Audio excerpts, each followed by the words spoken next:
వారిని డిస్క్వాలిఫై చేయాలి అని చెప్పి 2020లోనే మేము పిటిషన్ వేశాం. అంటే సుమారు 4 సంవత్సరాల క్రితం క్వాజీ జ్యుడిషియల్ బాడీ అయిన స్పీకర్ గారికి అది సమర్పించాం. వీరు దాని గురించి మెన్షన్ చేయకపోవటం సమంజసం కాదు. కాబట్టి ఆ పాయింట్ ఆఫ్ వ్యూలో ఈ కేసు కొట్టేయాలి. ఆయన అబద్ధం చెప్పాడు వైఎస్ఆర్సీపీ ఎంపీ అని, ఆర్ రేదర్ ఒక నిజం చెప్పలేదు, ఆయన మీద డిస్క్వాలిఫికేషన్ పిటిషన్ ఫైల్ చేశారు అని. అంటే ఇప్పుడు నేను జగన్మోహన్ రెడ్డి గారి మీద ఒక పిటిషన్ ఫైల్ చేశాను. పిటిషన్ ఫైల్ చేసి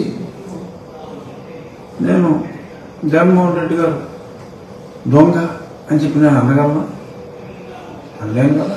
కోర్టు నిరూపిస్తే అప్పుడు, అంతేగాని ఒక పిటిషన్ ఫైల్ చేశారు నేను షెడ్యూల్ 10 వైలేట్ చేశాను అని, దాన్ని వాళ్ళు విన్నారు, పక్కన పడేశారు.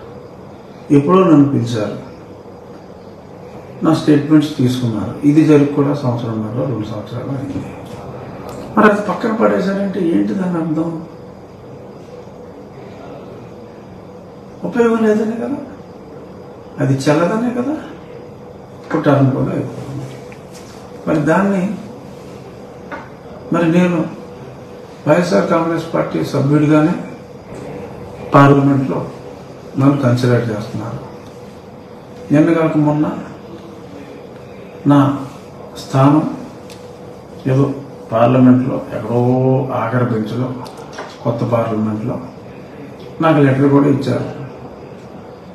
మీ పార్టీ నాయకుడు మిథున్ రెడ్డి సలహా మేరకు నిన్ను పలానా నెంబర్లో 428 నెంబర్లో, అది ఆఖరి బెంచ్ అన్నమాట, అక్కడ నీకు కేటాయించమైనది అని నాకు ఒక లేఖ లోక్సభ ఆఫీసు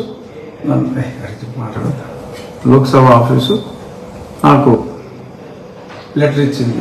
దాన్ని కూడా మేము కోర్టులో ఫైల్ చేయటం జరిగింది.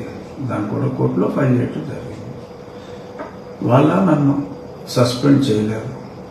వాళ్ళు సస్పెండ్ చేసుంటే నేను ఈ యువసరా రైకాపా పార్టీ సభ్యుడిని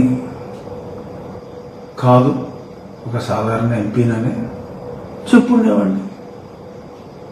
కానీ మరి దాని మీద బాగా మార్పపానయ్యారు. అలాగే నేను పిల్లో నా మీద సిబిఐ కేసులున్నాయని, బ్యాంకులకు నేను రుణాలు ఎగ్గొట్టానని చెప్పలేదు అన్నారు. అందులోనే స్పష్టంగా ఉంది, ఈ పర్టికులర్ పిల్లులో జగన్మోహన్ రెడ్డి దోచిన కేసులకి, నేను చేసిన అభియోగాలకి, నా మీద ఉన్న కేసులకి ఏదన్నా సంబంధం ఉంటే అది మెన్షన్ చేయాలి అని పిల్ రూల్స్లో ఉండేవి. కానీ లెర్నెడ్ అడ్వకేట్ జనరల్, అద్భుతమైన ఇంగ్లీష్ మాట్లాడే లెర్నెడ్ అడ్వకేట్ జనరల్ శ్రీరామ్ గారు ఒక విలువలు కలిగిన వ్యక్తిగా అవసరం ఉన్నా కాకుండా అన్నీ చెప్పేస్తే బాగుండేది కదా అని చెప్పి వారు అన్నారు. సరే, నేను రూల్స్ ఫాలో అయ్యా. ఇక ఇంకో పాయింట్, ఎక్కడో ఒక ట్రైబ్యునల్లో కంటెంప్ట్ ప్రొసీడింగ్స్ ఉన్నాయన్నారు. దానికి ఆల్రెడీ కౌంటర్ ఫైల్ చేశాం. కోర్టులో కంటెంప్ట్ ప్రొసీడింగ్స్ ఉంటే మెన్షన్ చేయాలి, ట్రైబ్యునల్లో కాదు. అండ్ ఈ పర్టికులర్ ట్రైబ్యునల్కి under IBC code the power of contempt, adjudication of the contempt is not given. So అదే చెప్పడం జరిగింది. మరి ఇలా నేను ఎందుకు మాట్లాడుతున్నానంటే, ఎంత స్లోగా స్పష్టంగా లెర్నెడ్ అడ్వకేట్ జనరల్ గారు మాట్లాడుతూ చూసిన తర్వాత